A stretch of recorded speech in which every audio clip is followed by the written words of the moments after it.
Me llamo Elías. El día en que el territorio de Arizona me borró del mapa no fue con una bala, sino con un lazo de cuero y una moneda de $5. Me arrebataron mi rancho, mi nombre y mi futuro, y me ataron a una mujer apache a la que nunca había visto, vendiéndonos como si fuéramos un par de bueyes viejos. Dicen que a un hombre se le mide por lo que es capaz de soportar, pero en aquel momento, bajo el sol que rajaba las piedras, yo no sentía que me quedara nada que medir. ¿Qué habrías hecho tú en mi lugar? Escucha mi historia hasta el final y dímelo. ¿Qué habrías hecho? Y por favor, déjame saber desde qué ciudad me escuchas. Necesito saber que no estoy solo en esto. Si quieres oír más relatos del viejo oeste como este, de esos que no se cuentan en los salones elegantes, suscríbete al canal. Todo ocurrió en la plaza de Redemption Gulch, un lugar que llevaba su nombre como una broma cruel. El sol de mediodía era un martillo que golpeaba la tierra seca, levantando un polvo tan fino que se metía en los pulmones y en el alma. En el centro de todo estaba Silas Blackwood, con su traje limpio y su sonrisa de propietario del mundo, el hombre al que había desafiado por los derechos del agua para los colonos más pobres. A su lado, yo, Elías Thorne, con la ropa rota, la cara hinchada por los golpes de sus matones y una rabia tan profunda que me quemaba por dentro. Y junto a mí, la mujer, Nita, una apache que Blackwood tenía como sirvienta. No levantaba la vista del suelo, pero su quietud no era de sumisión, sino de una resistencia antigua, como la de una roca que soporta el embate del río. El pueblo entero nos rodeaba en un silencio denso y hostil, un jurado de rostros que me juzgaban y me condenaban sin necesidad de palabras. El juez corrupto, un hombre con la moral tan reseca como el lecho del arroyo, leyó la sentencia con voz monótona. No era una sentencia de cárcel, sino de humillación. Por la presente, uno a este hombre, Elías Thorne, y a esta mujer salvaje en 1900.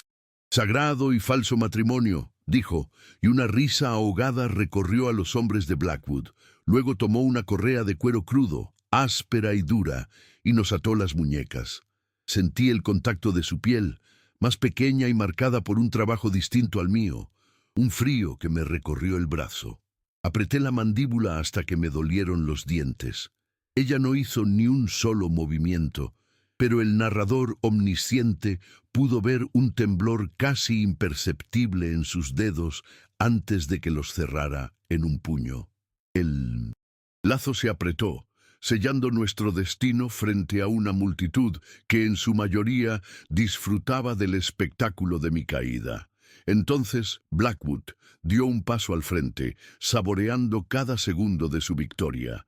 Sacó $5 de su bolsillo, haciéndolos brillar bajo el sol.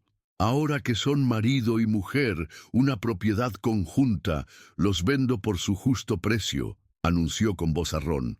La multitud guardó silencio, expectante. Fue entonces cuando un viejo buscador de oro, un ermitaño llamado Jedediah, que pasaba por el pueblo para comprar provisiones, se abrió paso. Tenía la barba enmarañada y los ojos de un gris desvaído, como el cielo antes de una tormenta. Miró a Blackwood, luego a nosotros, y escupió en el polvo. «Me los quedo», dijo con una voz que sonaba a grava. «Necesito manos baratas». Los $5 cambiaron de mano, y con ellos, lo que quedaba de mi vida. Ya no era un ranchero, ni siquiera era un hombre. Era un bien comprado, atado a una extraña que era el símbolo viviente de mi derrota. Jedediah no perdió el tiempo. Nos dio un tirón de la soga improvisada que unía nuestras muñecas. «Vámonos», ordenó sin mirarnos. El lazo de cuero se tensó, obligándome a dar mi primer paso lejos de la plaza, lejos de todo lo que había construido. La multitud empezó a dispersarse. El espectáculo había terminado. Caminábamos torpemente, desacompasados, unidos por la fuerza pero separados por un abismo de silencio y desconfianza. Giré la cabeza por última vez para ver mi pueblo, la Pina, gente con la que había compartido tragos y trabajo, dándome la espalda. Al mirar a la mujer que caminaba a mi lado, no vi a una compañera de infortunio, sino la jaula en la que Blackwood me había encerrado.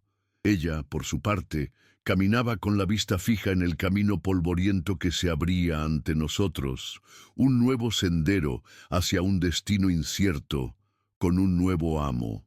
La frontera nos tragaba, y por primera vez en mi vida no tenía ni idea de si sobreviviría a ella. El camino que se abría ante ellos, bajo la mirada impasible de Jedediah, era una herida abierta en la tierra. Y mientras el polvo se pegaba a su piel sudorosa, la mente de Elias no estaba en ese cañón de Arizona, sino a 1500 millas al este, en los campos verdes de Missouri. Había llegado al oeste no buscando fortuna sino olvido. Buscaba un sol tan implacable que pudiera quemar los recuerdos, una tierra tan dura que el esfuerzo físico agotara el alma hasta dejarla vacía de pena. Había huido de una vida que se había deshecho entre sus manos, una vida que olía a tierra húmeda, a heno recién cortado y al perfume de la mujer que había sido su único hogar verdadero. Cada paso que daba ahora, atado a Anita, era una burla cruel a la libertad que había buscado con tanto ahínco, la misma libertad que había creído encontrar al dejar atrás las tumbas de su pasado. Su rancho en Arizona no había sido una simple propiedad. Fue el monumento que construyó sobre las ruinas de su corazón. Recordaba perfectamente el primer día de pie en aquella parcela de tierra indómita, con nada más que un par de mulas, un hacha y una determinación forjada en el dolor. Cada viga que levantó, cada poste de la cerca que clavó en la tierra reseca, era un golpe contra el fantasma de la impotencia que lo había consumido. El sudor que le empapaba la camisa era una penitencia, y los callos en sus manos, un escudo. Trabajaba desde antes del alba hasta que la oscuridad le impedía ver, cayendo en su jergón cada noche con un agotamiento tan profundo que no dejaba espacio para los sueños, o más bien para las pesadillas. Había construido más que un rancho. Había levantado una fortaleza para mantener a raya el mundo, y sobre todo para encerrar su propio dolor. Antes de que el dolor lo definiera, existió Sara. Su nombre era un eco suave en la parte más protegida de su memoria. La conoció en una feria del condado, entre el bullicio de la gente y el olor a manzanas de caramelo.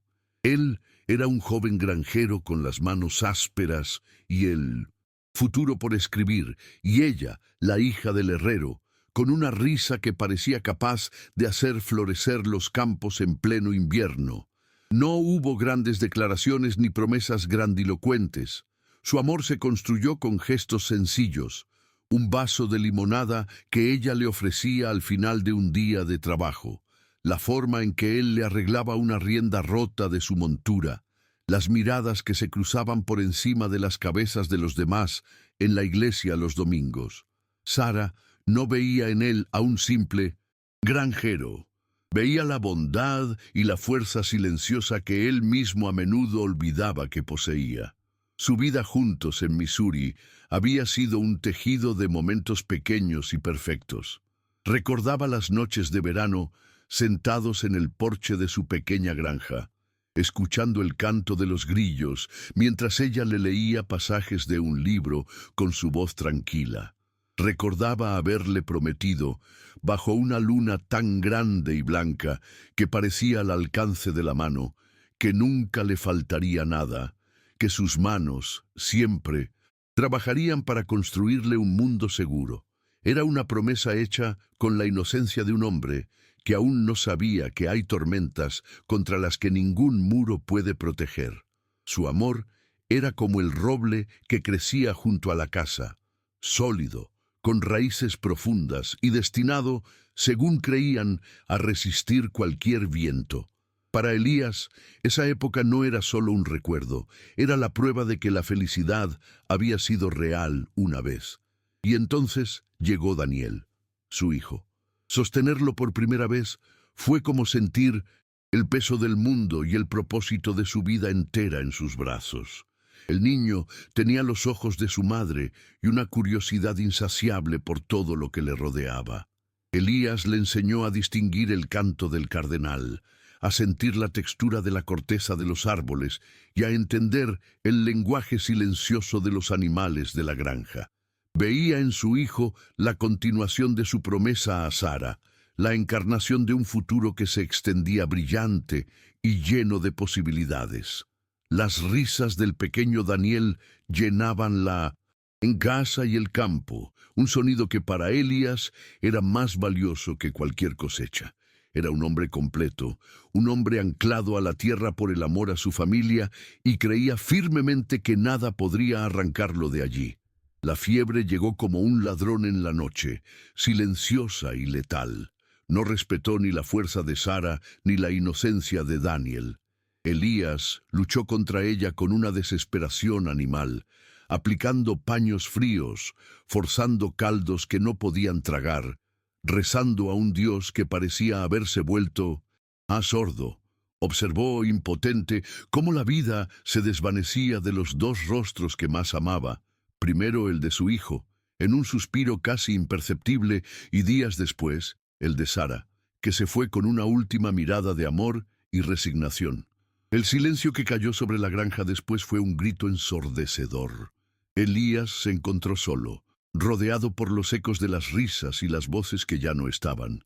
El hombre que había prometido construir un mundo seguro no había podido proteger a su propia familia de un enemigo invisible. La granja se convirtió en una tumba llena de recuerdos. Cada objeto era una tortura. La mecedora de Sara junto a la chimenea, inmóvil, los pequeños juguetes de madera que había tallado para Daniel, abandonados en un rincón, el olor de las hierbas que ella secaba en la cocina, que aún flotaba débilmente en el aire. La soledad se le asentó en los huesos, un frío que ni el fuego del hogar podía calentar. Fue entonces cuando tomó la decisión.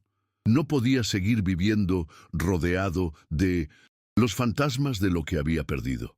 Vendió la granja por una fracción de su valor, empaquetó lo poco que necesitaba y se dirigió al oeste, dejando atrás no solo la tierra, sino también al hombre que había sido.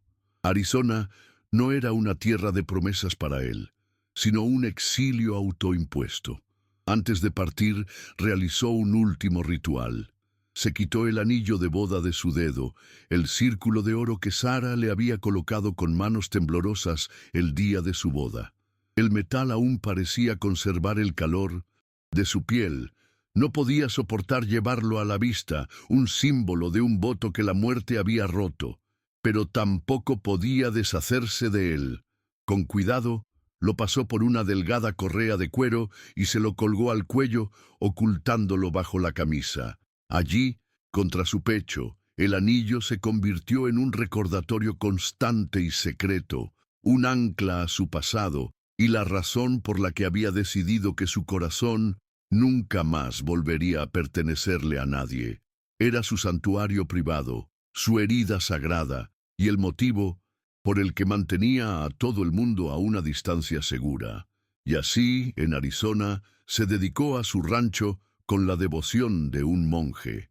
Se convirtió en un hombre de pocas palabras y mucha acción. Los otros rancheros de Redemption Gulch lo respetaban por su habilidad con el ganado y su ética de trabajo incansable, pero nadie lo conocía realmente. Mantenía una distancia cortés, pero infranqueable. Las veladas las pasaba en soledad, limpiando sus herramientas o simplemente mirando las llamas de la hoguera, perdido en pensamientos que no compartía con nadie. Su caballo era su principal confidente. La soledad no le pesaba. La había elegido como un manto protector. Creía que si no permitía que nadie se acercara, nunca más tendría que experimentar el dolor de la pérdida. Era un plan simple y funcional, hasta que Silas Blackwood se cruzó en su camino. Ahora, caminando a trompicones por el lecho seco de un arroyo, sentía el lazo de cuero en su muñeca como una profanación.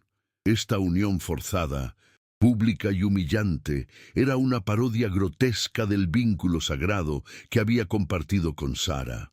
La mujer que caminaba a su lado, Nita, no era una compañera, sino el símbolo viviente de su fracaso total. Era el recordatorio de que por mucho que hubiera intentado construir muros, el mundo siempre encontraba una manera de derribarlos.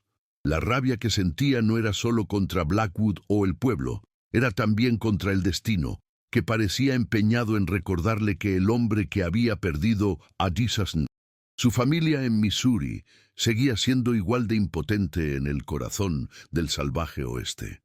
En los años de soledad en su rancho, a veces, en las noches más oscuras, sacaba una pequeña caja de madera de debajo de su catre. Dentro guardaba las pocas cartas que Sara le había escrito cuando él tuvo que ausentarse una vez para una venta de ganado. Releía sus palabras sencillas, llenas de noticias cotidianas sobre la granja y el pequeño Daniel, y podía oír su voz en cada trazo de la tinta desvaída. Esas cartas eran su única conexión tangible con la felicidad, un susurro de un tiempo en que su vida tenía sentido. El simple acto de tocar el papel que ella había tocado le provocaba un dolor sordo y familiar, una nostalgia que era a la vez un consuelo y un veneno. Guardaba la caja como un hombre guarda su última moneda, sabiendo que no había nada en el mundo que pudiera comprarle un solo momento más de aquella vida. Recordaba un gesto en particular, uno de tantos que definían a Sara. A menudo, ella se quedaba despierta hasta tarde, remendando sus camisas de trabajo a la luz de una lámpara de aceite. Nunca se lo pedía, y él, agotado, a menudo se dormía sin darse cuenta. Pero a la mañana siguiente encontraba la camisa doblada sobre una silla, con las costuras reforzadas y los agujeros zurcidos con un hilo casi invisible. Era un acto de amor silencioso, un cuidado que no pedía reconocimiento. Ese era el tipo de unión que él había conocido, una construida sobre el cuidado mutuo, la devoción silenciosa y el respeto profundo. Comparar eso con la cruda realidad del lazo de cuero que ahora lo unía a una extraña era como comparar una oración con una blasfemia. Por eso, al mirar a Nita, no podía ver a la mujer. Solo veía el instrumento de su castigo. Su presencia a su lado era una afrenta a la memoria de Sara. Cada vez que el lazo se tensaba entre ellos, sentía una oleada de resentimiento. Ella era parte de la jaula que Blackwood había construido a su alrededor, y él se sentía atrapado no solo con una enemiga impuesta, sino también con los fantasmas de su propio pasado. El amor, para él, estaba enterrado en Missouri, y esta unión forzada era como si alguien estuviera profanando esa tumba sagrada. No podía sentir compasión por ella, porque toda su energía estaba consumida por la autocompasión y la furia de haber sido despojado de lo único que le quedaba, su solitaria dignidad. Su enfrentamiento con Blackwood no había sido una decisión impulsiva. Había visto cómo el cacique asfixiaba a los colonos más pequeños, desviando el agua para sus vastas extensiones de tierra, mientras los demás veían sus cultivos marchitarse y su ganado morir de sed. Vio en sus rostros la misma desesperación que él había sentido, y algo dentro de él, una brasa del hombre justo que Sara había amado, se negó a quedarse de brazos cruzados. Luchar por los derechos del agua era una forma de honrar su propio código moral, el último vestigio del hombre que había sido. Sabía que desafiar a Blackwood era peligroso, pero no imaginó que el precio sería tan alto, que le arrebatarían no solo su tierra, sino su propia identidad como hombre. La ironía era tan afilada como un cuchillo. El hombre que había huido de los lazos emocionales para protegerse de más dolor, ahora estaba físicamente atado a otra persona. El hombre que había construido su vida en torno a la independencia, ahora era propiedad de otro. El viudo, que guardaba celosamente el recuerdo de su esposa, ahora era el marido de Minomocentos, una mujer apache a la que ni siquiera conocía. Elías sentía el peso de todas estas contradicciones mientras avanzaba por el cañón.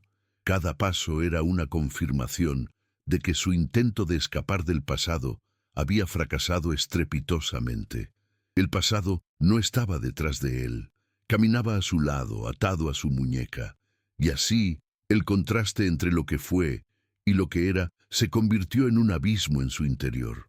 El recuerdo de la mano suave de Sara encajando en la suya, un gesto voluntario de amor y confianza, chocaba violentamente con la sensación áspera y restrictiva de la correa de cuero que lo unía a Anita.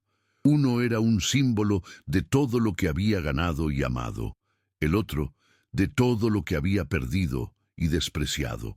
Mientras el sol de Arizona seguía golpeando sin piedad, Elías comprendió que el rancho, el honor y la libertad no eran lo único que le habían quitado en la plaza de Redemption Gulch.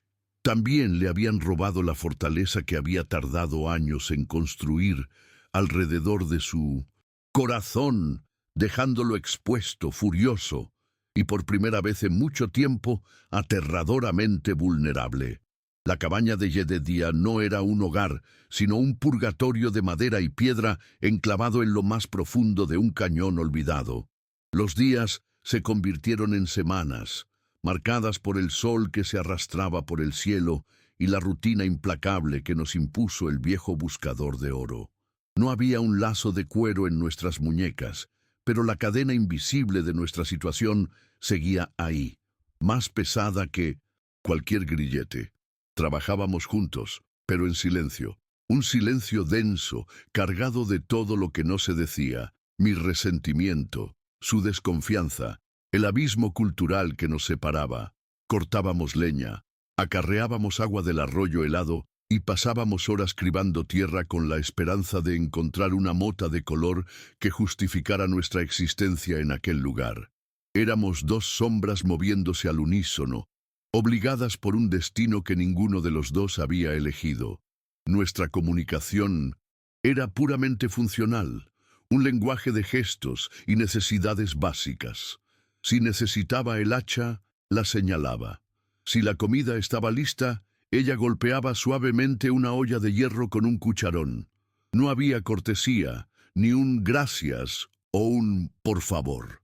Eran las interacciones de dos animales de tiro compartiendo el mismo yugo. Yo la observaba de reojo, viéndola moverse con una eficiencia silenciosa que me irritaba, y a la vez me imponía un respeto a regañadientes. Ella, por su parte, parecía no verme. En absoluto. Su mirada se deslizaba sobre mí como si yo fuera parte del paisaje, una roca o un árbol más en su campo de visión. Esta indiferencia era un muro más alto que las paredes del cañón, y yo no tenía ninguna intención de intentar escalarlo. Mi orgullo herido aún sangraba, y ella era la sal en la herida. Jedediah, nuestro comprador, era una presencia fantasmal. Pasaba la mayor parte del día río arriba, obsesionado con su búsqueda, y solo regresaba al anochecer, agotado y malhumorado. Su presencia no aliviaba la tensión, simplemente la contenía. Nos lanzaba órdenes con gruñidos, compartía su guiso aguado sin una palabra y se derrumbaba en su jergón, llenando la pequeña cabaña con sus ronquidos. En su ausencia, el silencio entre Nita y yo se volvía más profundo, más personal. Era en esos momentos cuando el peso de mi caída se hacía insoportable. Me sentía atrapado, no solo en aquel cañón, sino en una vida que ya no reconocía como mía. La soledad que había elegido en mi rancho era un refugio. Esta soledad compartida era una celda de castigo. El primer cambio, la primera grieta en el hielo, llegó de forma violenta y estúpida. Estaba partiendo un tronco de pino especialmente nudoso, descargando en la madera toda la rabia que me consumía. El hacha, cansada de mi furia, resbaló en un golpe mal calculado y el filo me abrió una herida profunda en la palma de la mano. La sangre brotó al instante, caliente y oscura sobre la madera clara. Solté una maldición ahogada, más por la frustración de mi propia torpeza que por el dolor. Nita, que estaba cerca recogiendo piñas para el fuego, se detuvo. No dijo nada, pero sus ojos oscuros se fijaron en mi mano sangrante durante un segundo antes de volver a su tarea. Pensé que eso sería todo, una muestra más de su total indiferencia. Esa noche, el dolor en mi mano era un latido constante que me impedía dormir. Me senté junto al fuego agonizante, apretando la herida con un trapo sucio. Fue entonces cuando ella se acercó. Se movió, con tal sigilo que no la oí hasta que estuvo a mi lado. Sin mirarme a la cara, extendió su mano. En ella había una pequeña cataplasma de hojas machacadas, de un verde oscuro y con un olor a tierra y a hierbas amargas.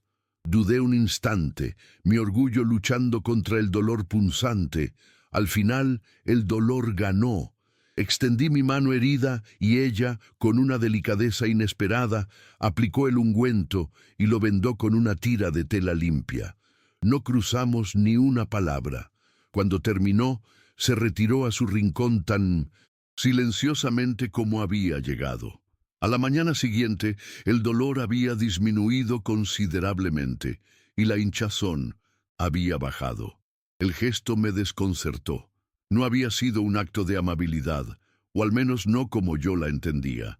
Fue algo más primario, más práctico. Una herramienta útil se había roto y ella la había reparado. Aún así, algo había cambiado.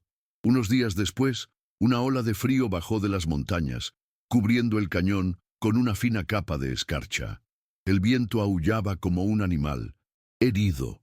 Hice café en el fuego, una de las pocas comodidades que nos permitíamos. Llené mi taza y, sin pensarlo demasiado, llené otra y se la ofrecí.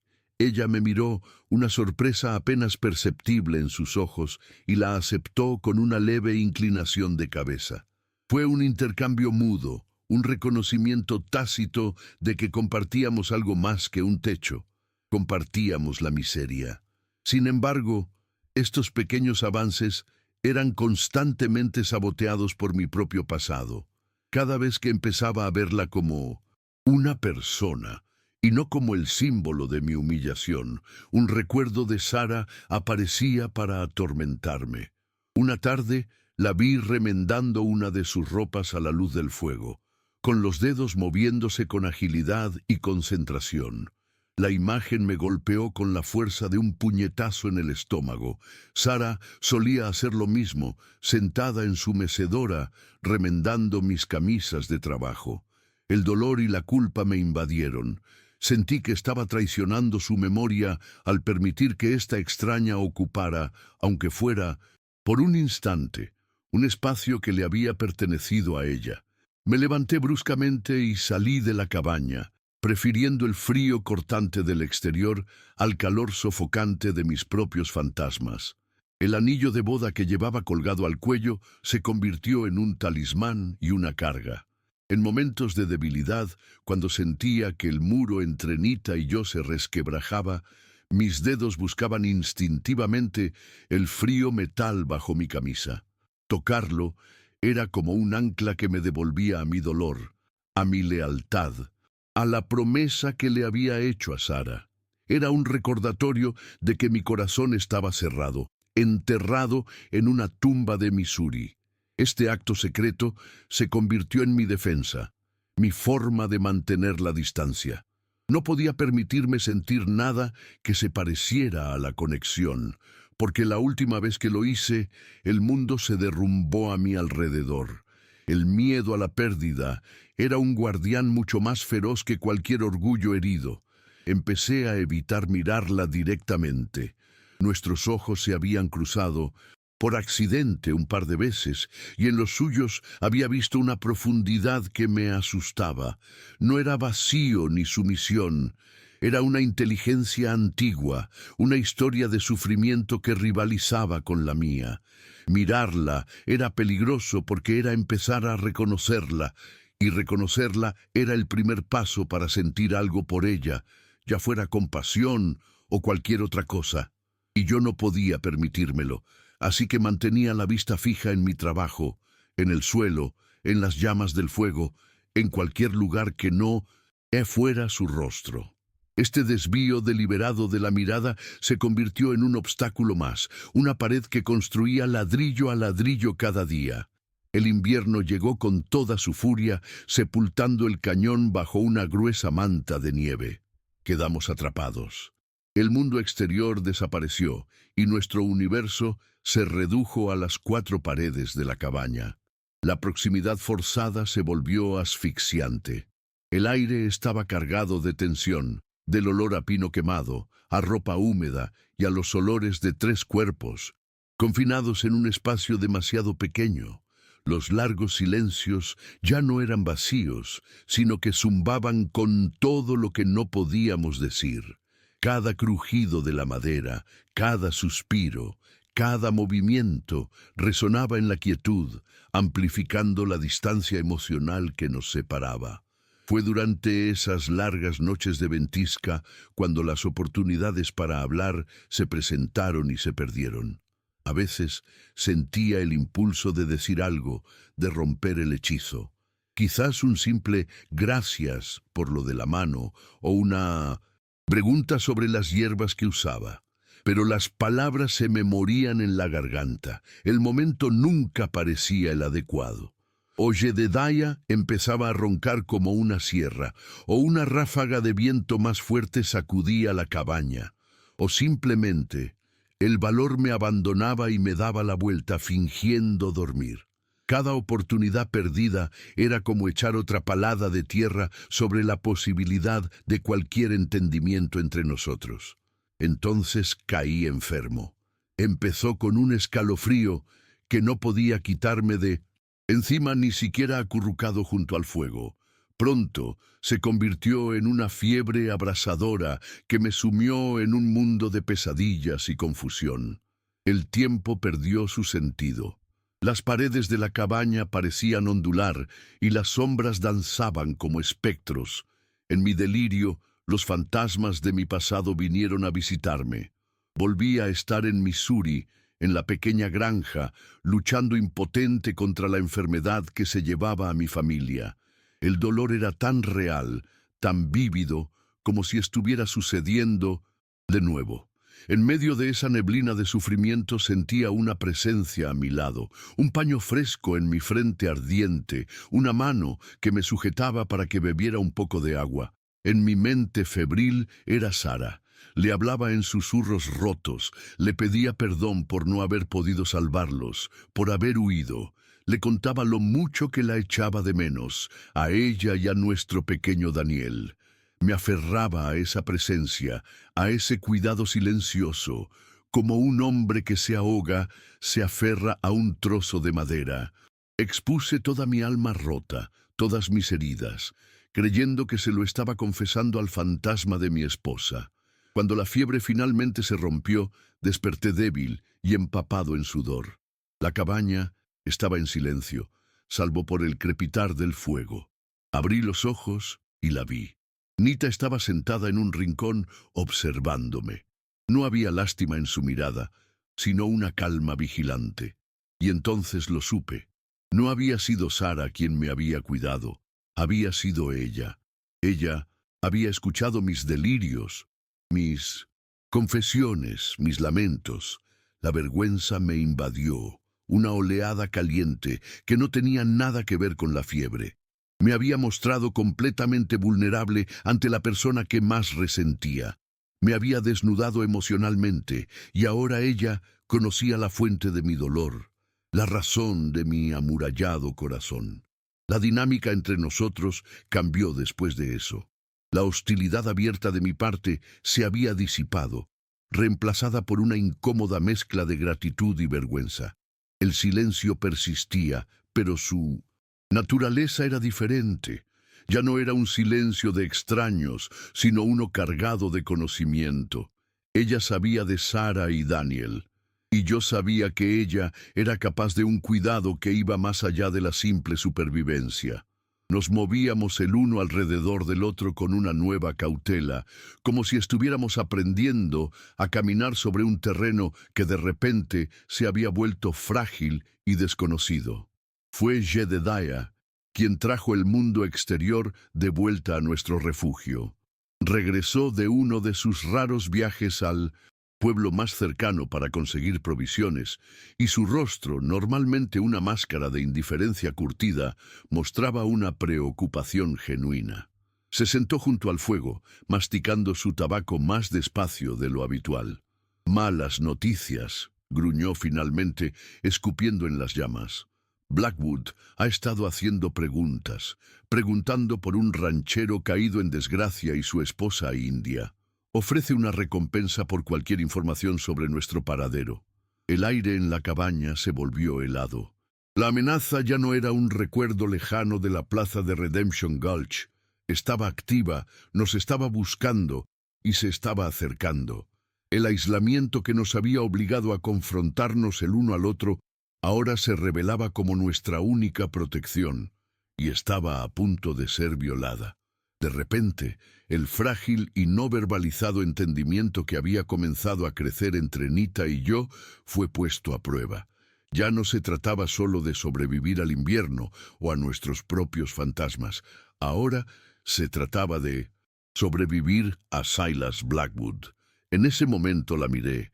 Realmente la miré por primera vez, no como el instrumento de mi castigo, ni como un recordatorio de mi pérdida, sino como la mujer que estaba atrapada en el mismo peligro que yo. Su rostro estaba impasible, pero vi una tensión en la línea de su mandíbula. Comprendí que tenía que tomar una decisión. El destino, que nos había unido por la fuerza, ahora nos exigía una elección. Seguiría viéndola como una carga, una parte de mi pasado arruinado, que debía abandonar para salvarme a mí mismo, o era ella, de alguna manera retorcida, la única persona en el mundo que podía entender mi lucha, y por lo tanto, la única a la que valía la pena proteger. La frontera nos había acorralado, y el siguiente movimiento definiría no solo nuestra supervivencia, sino lo que quedaba de mi alma. Las palabras de Jedediah cayeron en la cabaña como piedras en un pozo profundo, y el silencio que dejaron a su paso fue más ruidoso que cualquier tormenta. La noticia de que Blackwood nos buscaba no fue una sorpresa, sino una confirmación. El mundo exterior, ese que habíamos logrado mantener a raya con nieve y distancia, estaba llamando a nuestra puerta, y no traía buenas intenciones. Vi a Nita tensarse, no por miedo, sino con la quietud de un depredador que detecta una amenaza en el viento. Su espalda se enderezó un poco más, su barbilla se elevó una fracción de pulgada.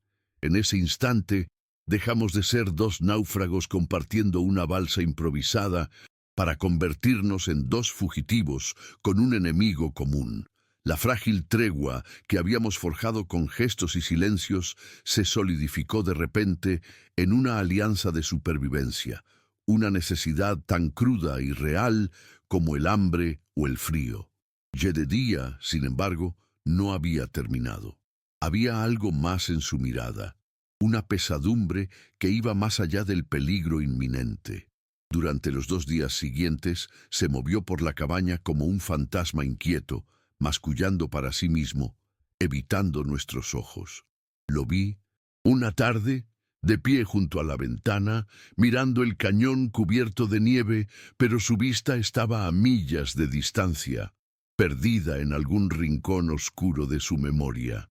Sostenía un viejo mapa del territorio, arrugado y manchado, y sus dedos nudosos trazaban una y otra vez una zona concreta, una parcela de tierra junto a un arroyo que yo conocía demasiado bien.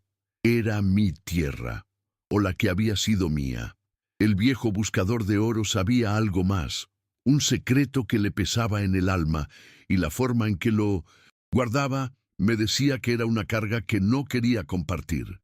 La atmósfera en la cabaña se volvió irrespirable, cargada de una tensión que no tenía que ver solo con Blackwood.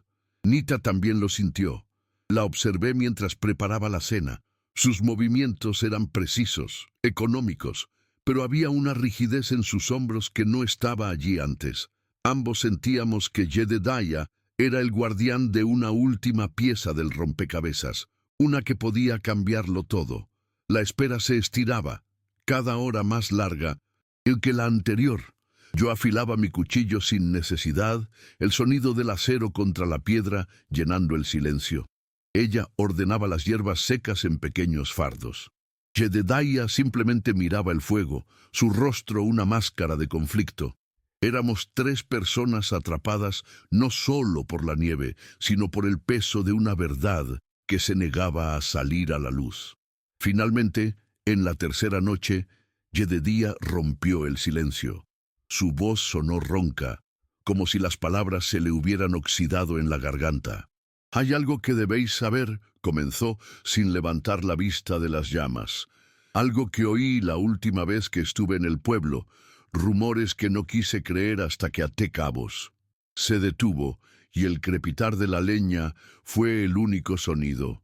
«No es casualidad que Blackwood te eligiera a ti, Elías, y tampoco es casualidad que te atara a ella». Sentí un escalofrío que no tenía nada que ver con la temperatura. Nita dejó lo que estaba haciendo, su atención completamente fija en el viejo. El aire se espesó con la anticipación de un rayo a punto de caer. «Esa tierra tuya», continuó Jedediah, y esta vez me miró directamente a los ojos, su mirada gris llena de una lástima que me heló la sangre. «Esa parcela junto al arroyo que compraste y trabajaste hasta dejarte el lomo no estaba vacía cuando llegaron los primeros colonos». Hizo una pausa, dándole peso a cada palabra. «Blackwood la limpió hace unos 10 años. Contrató a unos pistoleros para que se encargaran de una banda de apaches que acampaban allí desde hacía generaciones. Dijo que eran salvajes peligrosos, pero la verdad es que solo quería la tierra por el acceso al agua». Mi corazón empezó a latir con fuerza, un tambor sordo en mi pecho. Empezaba a entender, y la comprensión era como veneno extendiéndose por mis venas.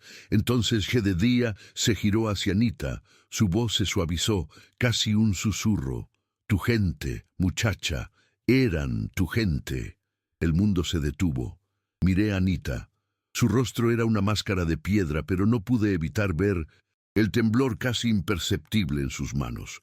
En un instante, todo encajó con una claridad brutal y horrible. Mi rancho, el santuario que había construido para escapar de mis fantasmas, el lugar donde había invertido mi sudor y mi sangre para redimirme, estaba levantado sobre la tumba de su familia. No era solo un colono que había comprado una tierra, era el beneficiario involuntario de una masacre. La humillación de Redemption Gulch no fue nada comparada con la vergüenza que me abrazó en ese momento.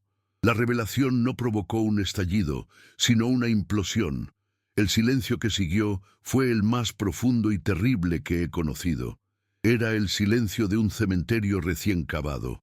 Nita no lloró ni gritó.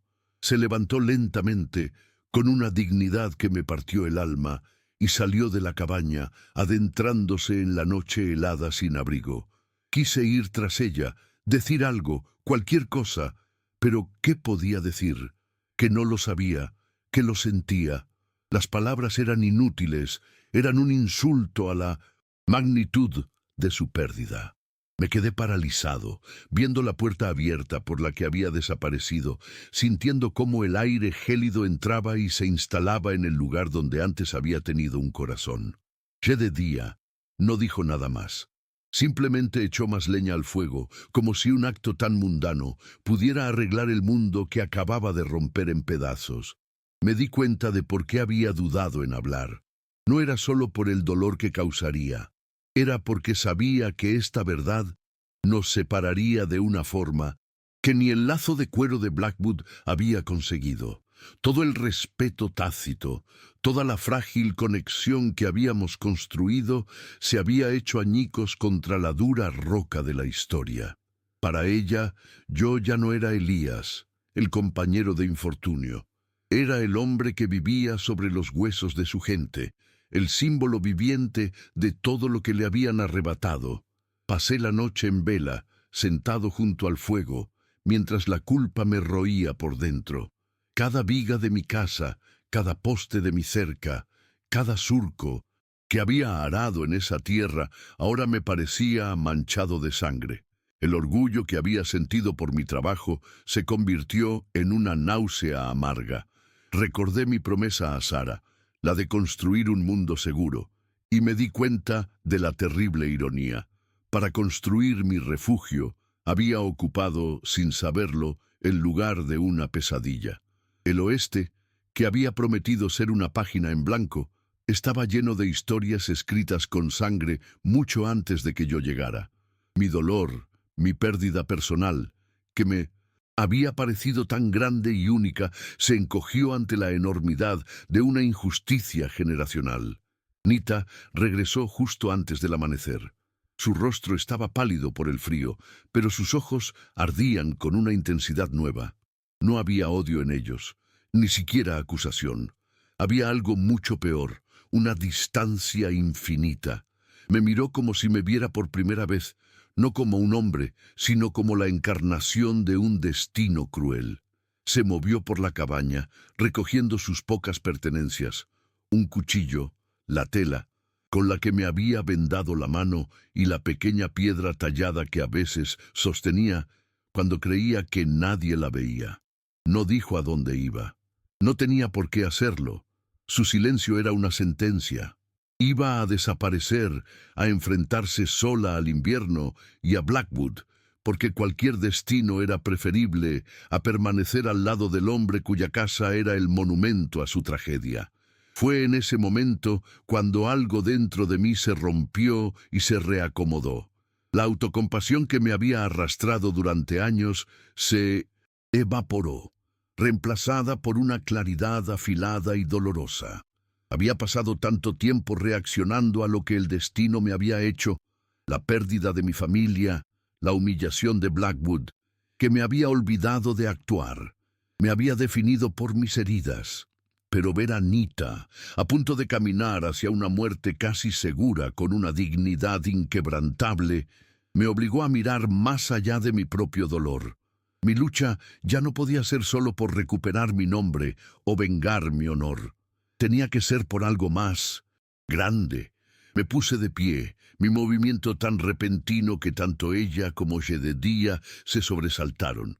Me acerqué a ella, deteniéndome a unos pasos de distancia. Ella no retrocedió, pero su cuerpo estaba tenso, listo para luchar o huir. No intenté tocarla ni ofrecerle palabras vacías de consuelo. En su lugar, metí la mano bajo mi camisa y saqué la fina correa de cuero de la que colgaba el anillo de boda de Sara. El oro brilló débilmente a la luz del fuego. Durante años había sido mi ancla, mi herida sagrada, el recordatorio de que mi corazón estaba cerrado para siempre. Era mi pasado, mi excusa para mantenerme solo.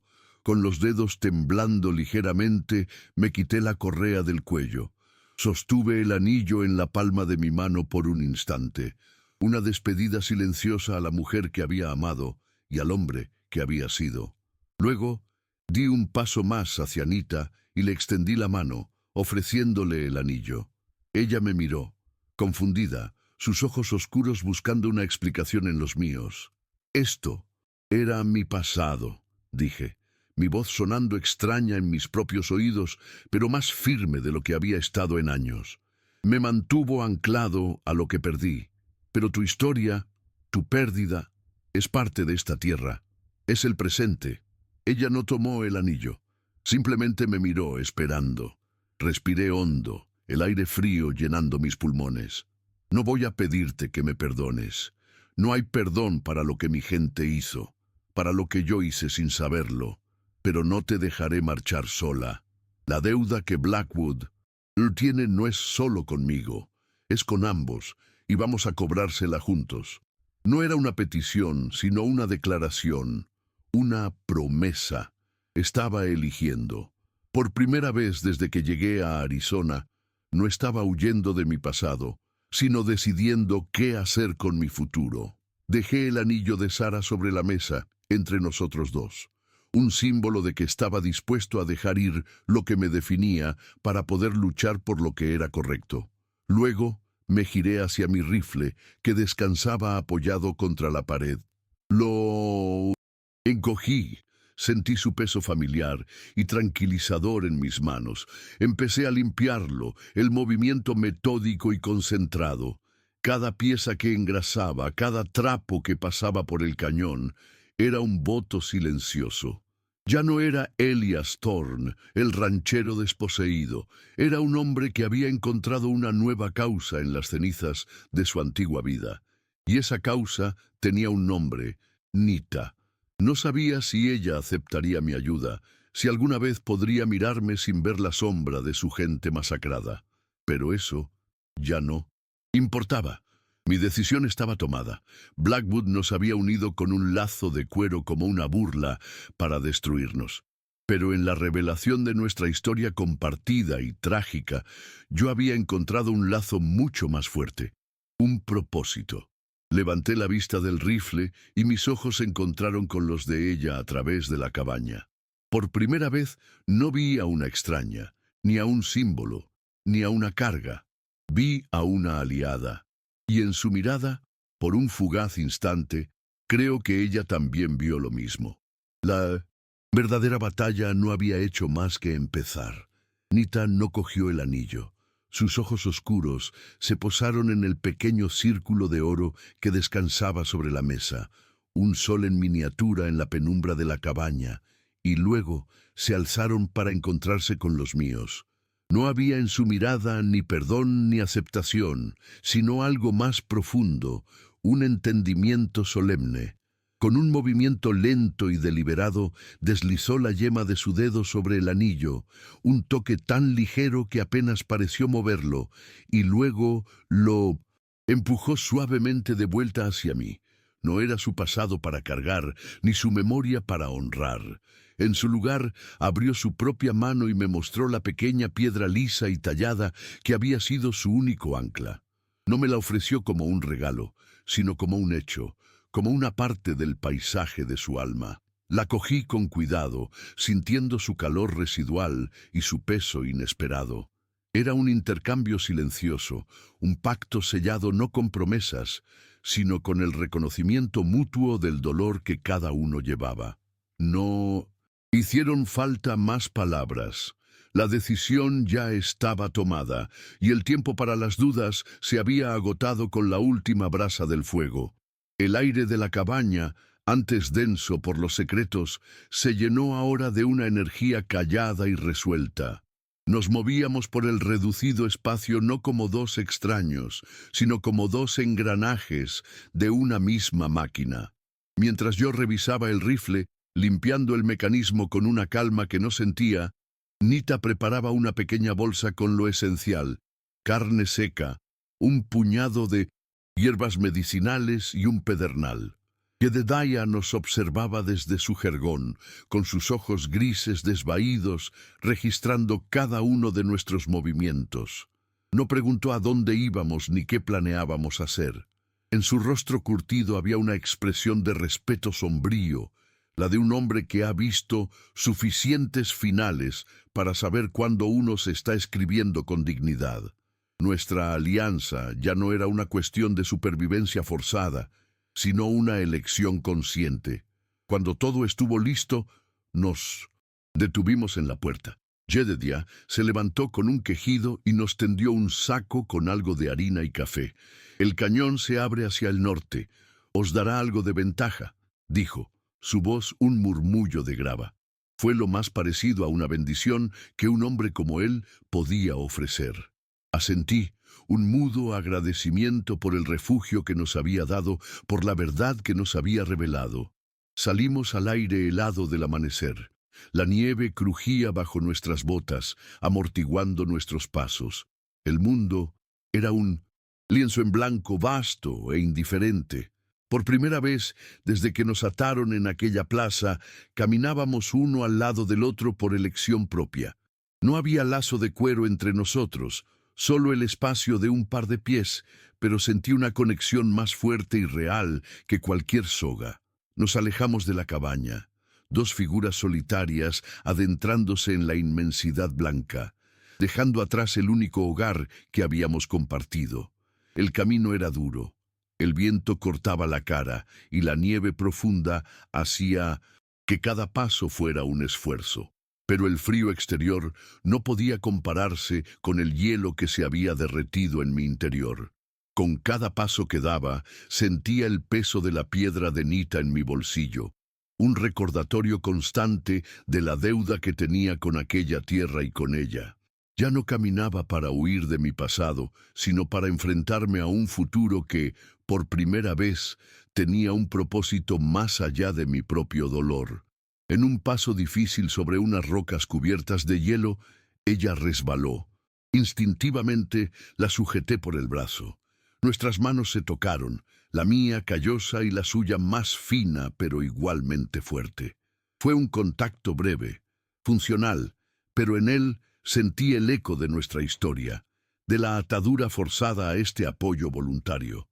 No nos miramos. Simplemente seguimos adelante, sabiendo que ya no éramos prisioneros del destino, sino compañeros en el camino que habíamos elegido. No sé qué nos depararía el futuro. Quizás encontraríamos a los hombres de Blackwood, o quizás nos tragaría el invierno. Pero mientras avanzábamos hacia el horizonte incierto, supe que algo fundamental se había resuelto. La victoria no consistía en recuperar un rancho o en obtener venganza. La verdadera victoria fue la decisión de quedarnos juntos, de llevar el peso de nuestras historias compartidas y de buscar justicia, no por lo que nos habían quitado, sino por lo que representábamos el uno para el otro. En aquel paisaje desolado, bajo un cielo tan grande y vacío que podía quebrar el espíritu de un hombre, encontré una extraña paz. Había perdido mi tierra, mi nombre y mi pasado, pero al elegir protegerla a ella, había recuperado lo único que importaba, mi propia humanidad. Y eso, en el viejo oeste, era a veces la única forma de justicia que un hombre podía esperar.